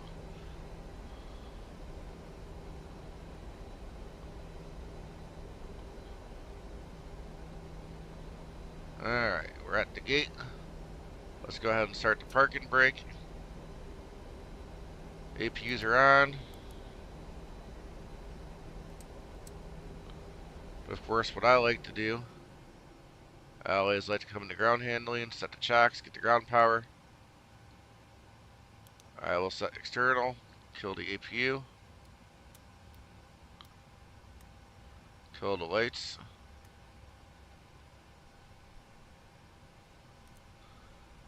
And then there she is, guys. Sorry about the impromptu approach into here tonight. I really would have liked that to have gone a lot smoother. Um, but it is what it is. You know, I did kind of do a couple go rounds, so to speak. And I will say fun. You know, when everything goes right, and I don't know, it seems more fun to have it go wrong and do an impromptu hand flying approach. I mean, it's just, in my opinion, I had more fun doing that tonight. Didn't do it purposely, but you know, I'm kind of glad it actually worked out that way. But this is ORBX's version of Jackson Hole. Now, there's not a lot of animation to see right here right about now. I'm not sure if it's because of the temperature, but maybe, just maybe, what we can do. Let's say goodbye to the Pmdg. This was the reason for flying FSX tonight. Um, I mean, this is a good plane, still is. I'm still having fun flying it now tonight. Maybe I'll come back and fly it again. Only, you know, maybe be a little bit more prepared for stream. Start a little sooner. You know, maybe plan something out where I can actually go eat and have more enough time to come back, take a look at my arrival, and make sure everything is good to go. So, you know, we don't have to do any of these last minute diversionary approaches. But here, there you go, guys. There's an example. That is not a GXX person. Look at that right there. See that, guys? This is the kind of thing that ORBX used to do. They don't do that anymore, guys. Um, they've recently come up with some kind of cruddy looking static cardboard figures in their sceneries now. They're no longer doing these kind of cool animations. And it's too bad. You know, I'm not really here necessarily to bash ORBX. I love ORBX. This is right here a perfect example of the detail and the work they used to do in their sceneries. I hope, you know, if they do end up watching this, that what I'm saying kind of gets to them a little bit and maybe encourages them to, you know, go back and rethink the, you know, the work they've done to fulfill, you know, the brand that they worked so hard to create. I can't help but think in my mind the lack of this type of effort that they're putting in their sceneries these days is only harming them, especially for those of us that did spend so much time in FSX and enjoy these sceneries to see what we got now. I mean, it's just my opinion. I know I can't speak for everybody, but anywho, well, one last look. I mean, at the end of the day, I know you guys can still find some 737 videos on YouTube. Given the age of, you know, the sim and this plane, you know, there used to be a lot more videos available, but there's a lot of videos that have disappeared over time. Um,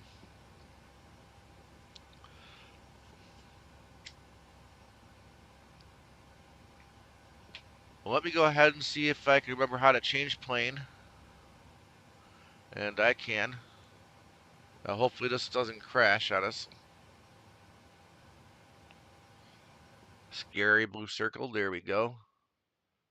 Is there an ORBX in here? There is. Hey, there's Bob. Everybody say hello to Bob. I almost kind of wish this is something they also would have put into.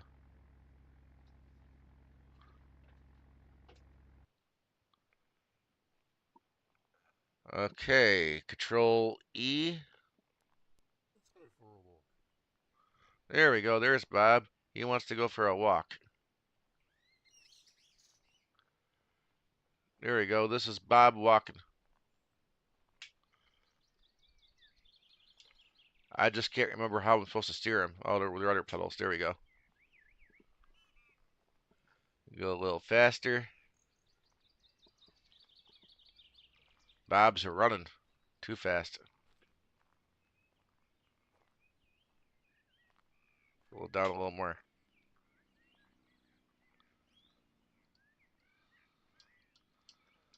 Suppose that shadow kind of helps you figure out where you're going.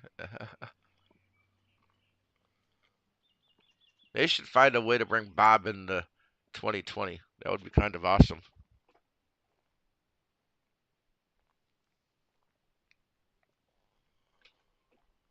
Except Bob doesn't want to walk anymore. Oh, there we go.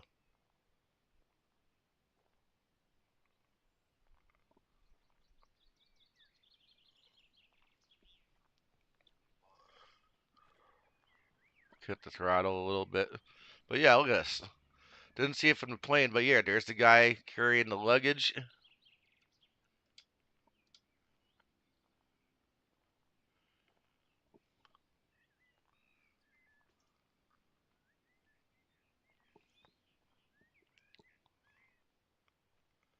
You come over here, we can see the guy washing the windows.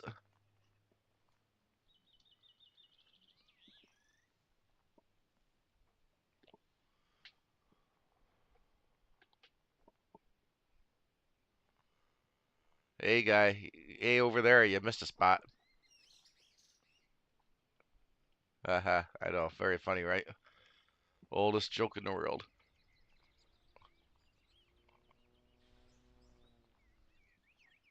Come on, Bob, turn.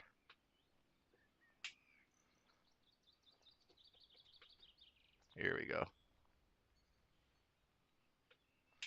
I don't know if Bob's going to go through the gates or not, but we'll find out. But yeah, there you go. You got that guy over there kind of staring around like he's waiting for a plane to roll in. He's getting ready to go. You got that guy carrying baggage. Although I think they have the spot set up where if you pulled into it and you looked at the manual, you could have had the truck pull up with the stairs, and they had their own animated cargo unloading. But I always thought this was cool. I mean, ORBX put this right type of thing right here in a lot of their sceneries.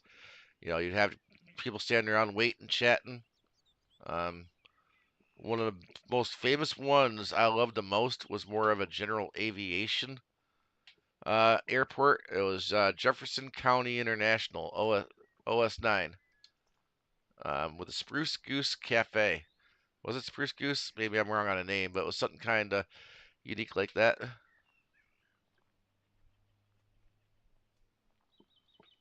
I don't think it was Spruce Goose. It was something. I would have to look it up to see what it was, but it was kind of cool.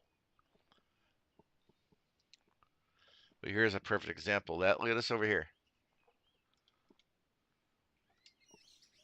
This scenery, I'm definitely making it a point to walk around because in my mind, this is something kind of special. This is something kind of unique. You know, it's something that we're not really getting at all in 2020. I mean, yeah, you've got some bigger airports, you've got some people walking around the side of the terminal, but what about stuff like this? It would have been perfect if Orbix could have redone the scenery as good, if not better, than what they did here, and put this kind of work and animation into it. That would have been great. I mean, quite frankly, in my opinion, the payware Jackson Hole that we have right now from Exonos, I mean, doesn't even come close to comparing to this one. I'm just going to leave it at that.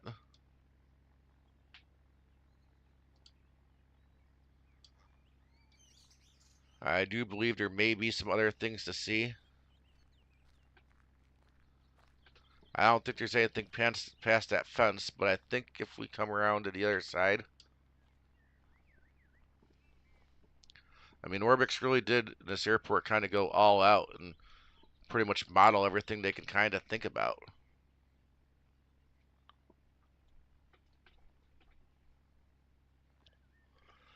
I don't know. I just can't seem to find that sweet spot. I either go too fast or I go too slow.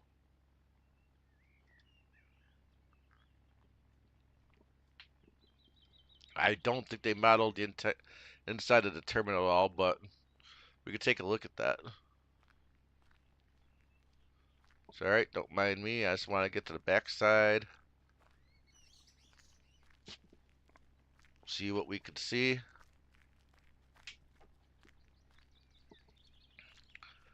You know, truthfully speaking, I should probably um, change the weather so you can actually see what's actually here.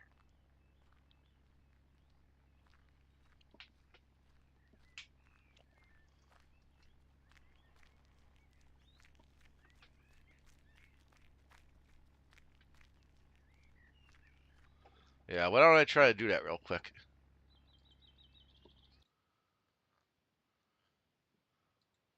Let's change it to summer.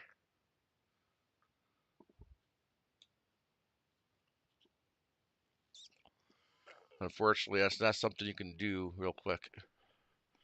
Now, I want to say that it might be slightly possible that my global may not be set right, and this airport may not be as high as it should be. So I want to say that there was asphalt here. But I'm not going to try to fix that now. We'll be able to see the key points fine enough where we're at.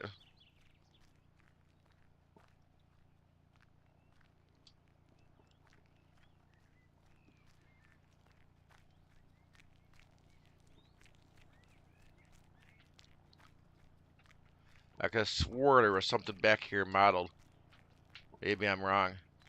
Where maybe you have to be back here, at just the right time. And that is another thing ORBX did with some of their sceneries, that some of their animations wouldn't happen until you reached, it had to be a special time of the year, special time of day, special time. They went all out to make their scenery special. I'm not going to do it tonight, but if you go back out and back and follow the road, and it's not going to make sense to do tonight, especially since I don't have the scenery global stuff and everything set to right above this or below that scenario. Here we go. I almost missed this over here.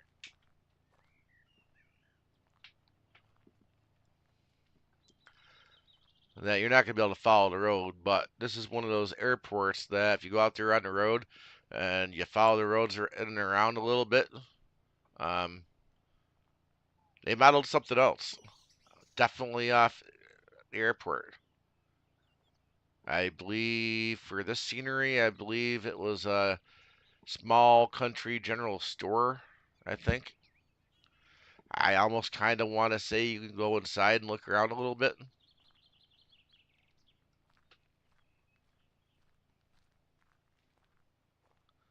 That's probably about the extent of the airport of things we're going to see probably. But there's the guys over there.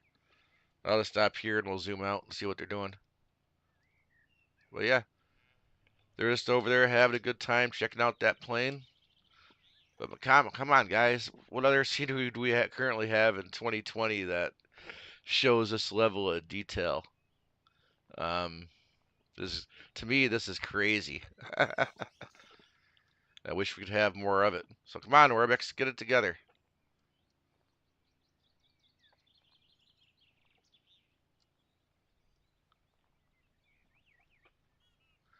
Now I gotta figure out which way is north. Alright, centered. I don't know if that's about right, but I can at least tell I'm turning around. Looks like that guy is just coming in and out. Try to get that plane ready.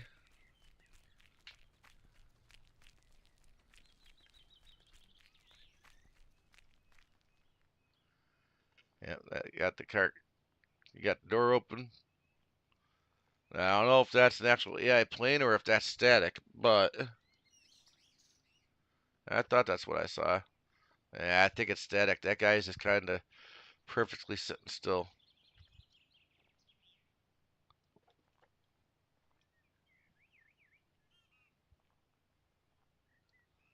Either way, it does the job, right? These are all their own personally made vehicles, obviously. Like I said, a lot of time, effort, and detail went in their airports back in the day.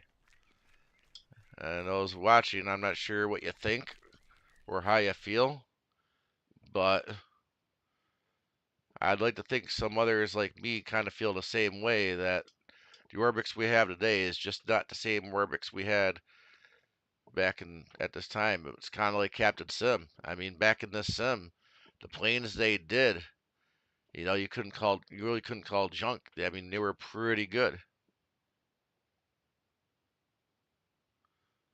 I purposely try to come in here to see if and what they might have done inside of here.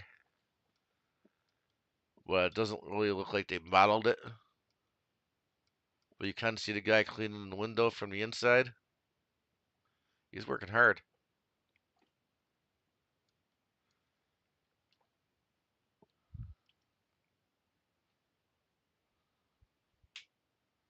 Apparently this right here is supposed to be the gate.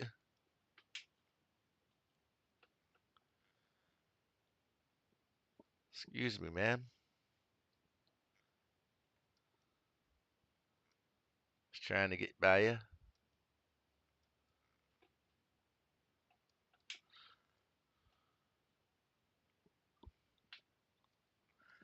Now, this would have been a lot more fun and maybe a little bit more explorative if I actually had that SDOT camera software, which I don't have. At this point, being FSX and what it is, it's just not worth spending the money. And I'm sure I know some ways out there to go watch the video and go, well, why didn't you go to Pirate Bay and download it for free? Well, that's not what I do. In my personal opinion, I guess to each their own. I don't believe anybody should be stealing software. If you want it, support the developer and pay for it. But that's pretty much it, guys. I am glad I made this. I took the time to make this stream. Um, I really did enjoy it. It was fun. We all got a chance to go back to see the original 737 NGX, the original one that pretty much started it all.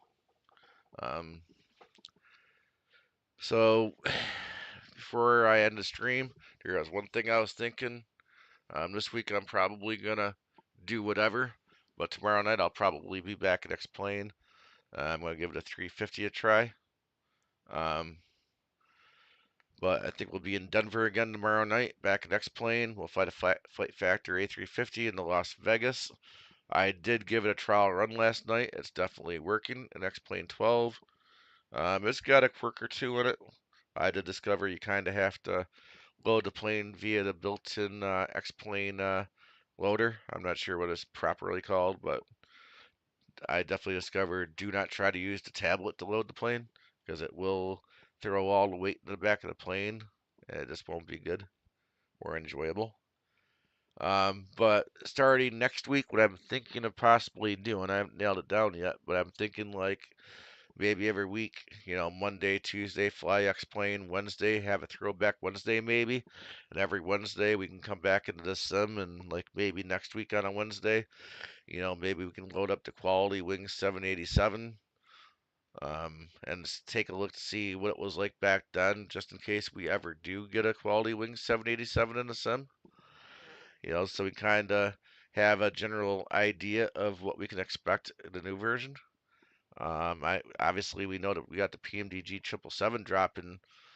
Could possibly be just in time for Christmas. It could be early next year. Who knows? Depends on whether or not they got it in beta testing and what issues they may, find while they're beta testing it. We'll have to wait and see if that's even close to being a possibility. You never know these days.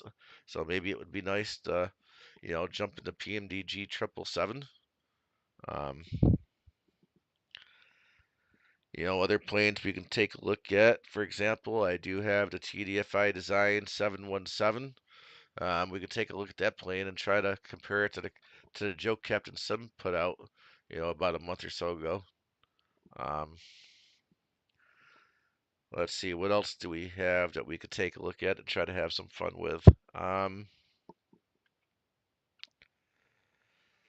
I never did buy the Pmdg 747 V2.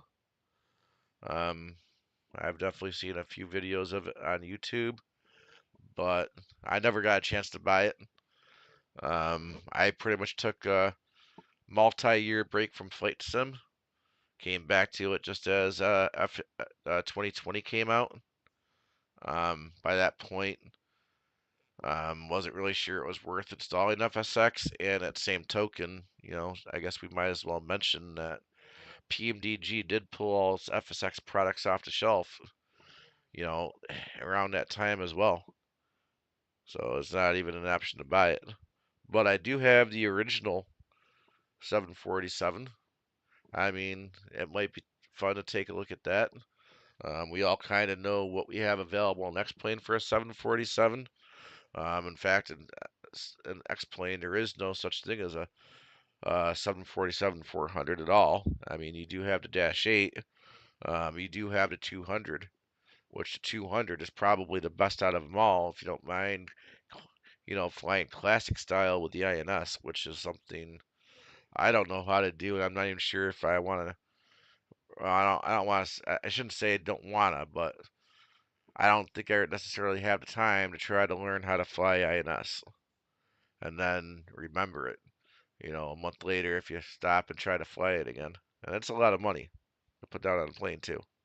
Um, but I think that could be interesting to see. Where Pmdg was for 2004, and which they did obviously make it work for FSX as well. That should be interesting to see what was here at that point and available and doable. Um, Another fun thing is, I almost forgot, for those that don't know, there is a Pmdg MD-11.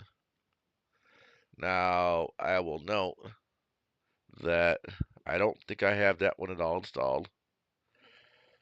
I could try to find a disk and see if I can install it and make it work. I do know there was some known issues with that plane itself working on Steam, but I think it more or less had something to do with trying to capture the ILS and the glide slope, which, doesn't quite make the plane unflyable, but it doesn't make it, you know, um, completely enjoyable when you go to land and have to do the whole thing manually.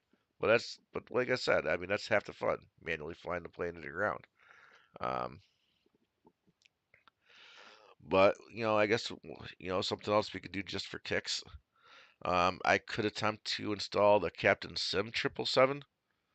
Back when they had the ability to give a darn about the quality of the work. Take a look to see what it is they did. And have a laugh at what they did with it in 2020, maybe. But we'll see. I mean, there's lots of options. Um, but like I said, Monday, Tuesday, X-Plane, Wednesday, Throwback, Wednesday. We'll come back into FSX and try to have fun with some of these older planes that have been around, you know. And then Thursday and Friday, we can fly Microsoft 2020. And then Saturdays and Sundays, you know, you know, do what we want to, whatever it is we want to do. Have nothing set. Um, but I think I've been talking long enough at this point. Definitely put out some ideas of what we might expect coming up starting next week. What we're going to do the rest of the week. It's just I do hope that you had fun watching this stream. I know I had fun coming back to this old lady, and just having fun flying the planes. Thanks again. If you liked what you saw, please do remember to subscribe and give it a thumbs up. Um, I do hope you enjoy the rest of your Monday night. I'll see you tomorrow.